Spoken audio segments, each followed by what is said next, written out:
Welcome to the Banker Lamp. Please enjoy the video.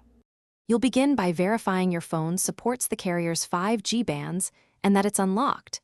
This matters because incompatible bands mean no 5G. Once confirmed, request an activated 5G SIM or an eSIM profile from the carrier.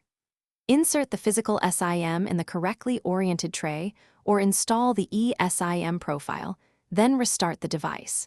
Make sure to keep your carrier account active and any required documents handy. Doing these first steps avoids delays and gets you into network registration immediately.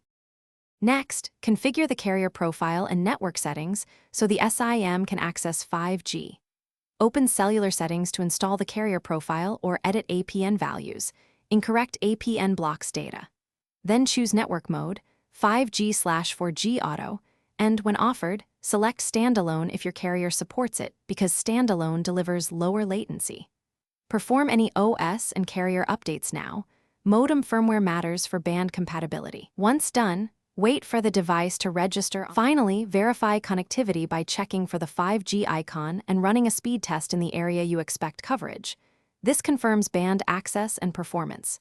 If you don't see 5G, try quick fixes. Toggle airplane mode, restart the phone, and then reset network settings if needed.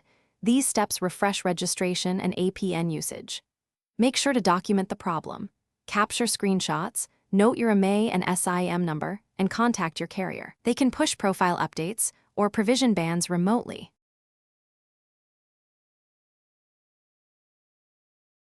Thanks for watching. If this was helpful, leave a like and consider subscribing. See you next time.